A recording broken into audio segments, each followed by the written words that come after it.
Well, I went to the Sisters of Compassion because I didn't want to be a teacher. Would you believe it? I thought, no, I haven't had enough education to be a teacher. I want to be a sister, but I don't want to be a teaching sister. I'd been taught by Mercy Sisters. I've been taught by St. Joseph Sisters. I had an aunt in the St. Joseph Sisters, and I think she would have loved me to have gone there, but it was a teaching order. No way did I want to go there. So when I was mentioning it to some friends that I was working with, one of the girls there said, "My sister is at the Home of Compassion." "Oh, I don't want to go to the Home of Compassion," I said. "They only sell tickets." Because my mother would drag me along to the bazaar or whatever, and they'd give me a lot of tickets to sell, or a cushion or something to sell tickets for, and I didn't like that. But the one thing I did like about it, that particular home in Auckland looked after wee babies, and I was kind of keen on that, and I like children.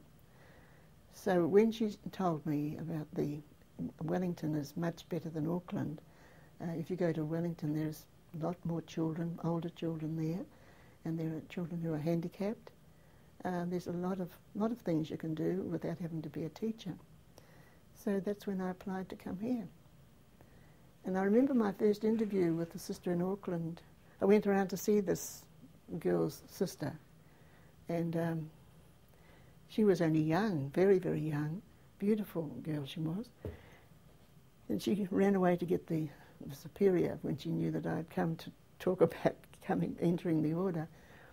And the sister who came in was much older. She had no mother, and she had a very dour way of talking. And she said, "You've got to get up at 20 to 5 in the morning." And I thought, gosh, I never get up. It's hard for me to get out of bed at 8 o'clock, let alone 20 to 5.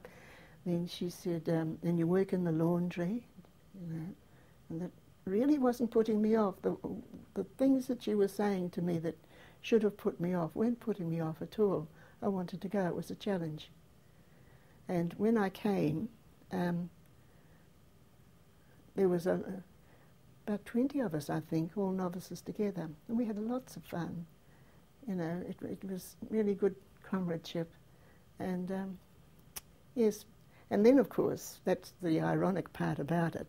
I was with the children, all right. I worked in the nursery with the babies, and then I went to the children's ward looking after little girls. And one day the Reverend Mother came in and said she wanted me to go to the school and be a teacher. And here I was coming to the Home of Compassion so as not to be a teacher. So I said, as long as it's just for little ones, it'll be okay. So I did correspondence study and taught at the same time for 2 years in our own little school. We had our own school here. And then I was sent to Jerusalem in 1949. And I was there for 10 years. And that's when I really became educated. We were up there in the sense that we're on a hill, and the Maori power was down there. But from person to person, we're on the same level. And I think that was important too. Yeah, well, I think everybody was in the same boat.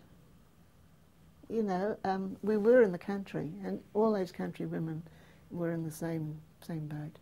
And I think that's why the Sisters of Compassion really got on well with the people, because they were doing the same thing, living the same kind of life. And so they could sympathise or empathise with them much easier. And a lot of people from the city wouldn't fit into a situation like that. I did, funnily enough, but I had other interests besides the hard slog work. I did that because, well, that's just a normal thing to do. To tell you the honest truth, we looked on her as a figure out there somewhere, you know, that you admired, but we didn't know much about. We knew she was our foundress, and that's about it.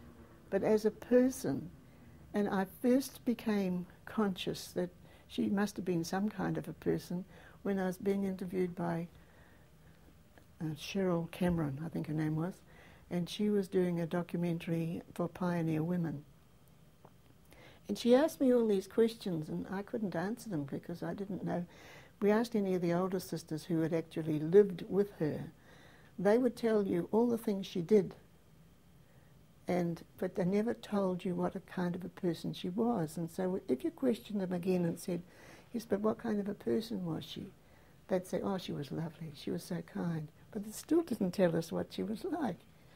It wasn't until 1992, and Jessie came along to give the opening address for an assembly we had, and all the sisters had come from all parts of New Zealand to be here, and Jessie gave it in the chapel, and she gave this blow-by-blow feature about her motherliness and her forthrightness, her honesty. She went through all these kind of attributes that she had read into the story of, and this is before she even started the book. And we thought this was absolutely marvellous. And I remember one of the older sisters who said, you know, we have never known Mother until now. So it's really since 1992 that we've come to appreciate her more.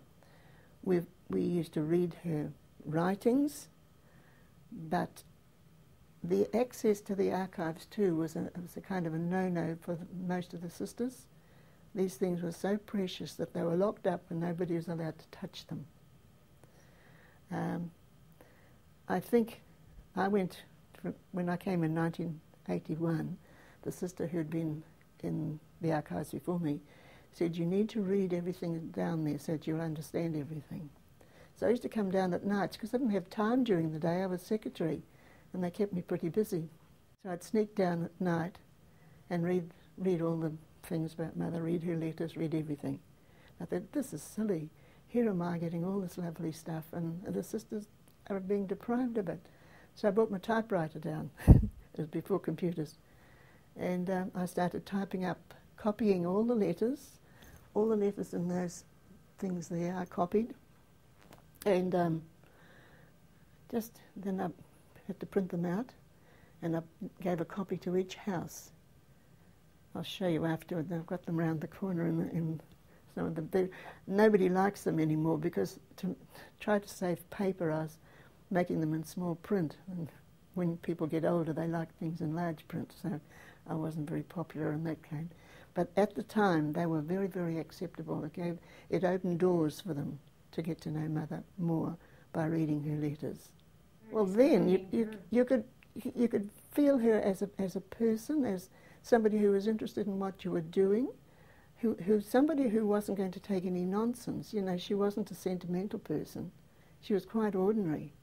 And I think that's what we all liked about her, because being New Zealanders, we're just ordinary people and we get on well with ordinary people. We don't like people who have airs and graces. And instead of having her up there somewhere on a pedestal, here she was round with us. And we could liken her to some of our older sisters that we knew. We could see characteristics in them that we'd say, well, I'm sure that's what Mother Obi would be doing. We were brought up on that letter to the novices. We almost knew it off by heart by the time we had our 2 years novitiate. All the talks that the novice mistress gave us were based on that. We read it and read it and read it. We took it really literally. And we had to see Christ in everybody that we met. Every child was Christ. You know, every old woman or every man who was, you know, dirty and getting on your nerves and all this kind of thing.